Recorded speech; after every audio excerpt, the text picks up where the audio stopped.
या दरीतील हा आमचा दुसरा दिवस. इथे प्रत्येक पाऊल किती कठीण आहे हे तुम्ही स्वतः पाहू शकता. नमस्कार मित्रांनो, मी अथर्व. आज मी नळीच्या वाटेवर आहे. हरिश्चंद्रगडावरील सर्वात अवघड मानल्या जाणाऱ्या वाटांपैकी ही एक वाट.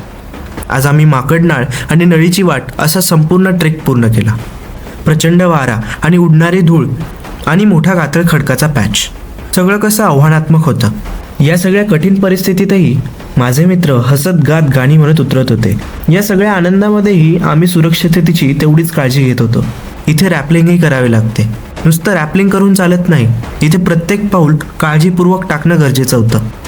इथे पाय घसरला तर थेट नळीच्या खालीच पोचू अशी भीती सारखी वाटत होती. उतरताना समोर दिसली आम्हाला माकडनाळ, जी आम्ही कालच क्लाइंब केली होती. नळीची वाट संपायला काही तास बाकी होते. गेले 2-3 तास आम्ही कडक उन्हात एक थेंब पाण्याशिवाय चालत होतो आणि अचानक अगदी 2 ते 3 सेकंदात आभाळ दाटलं आणि पाऊस सुरू झाला. जोराचा पाऊस आलाय, जोराचा, खूप जोराचा पाऊस इथे. वाटेवर असताना जो पाऊस सुरू झाला, मग त्याने आमची साथ शेवटपर्यंत सोडलीच नाही. आम्ही अगदी घरी पोहोचेपर्यंत तो सतत कोसळत राहिला. विजांचा कडकडाट इतका जबरदस्त होता की काही क्षण गाडीसमोरचा रस्ताही दिसत नव्हता. त्या मुसळधार पावसातनं आम्ही कसा मार्ग काढला हे फक्त आम्हालाच माहिती.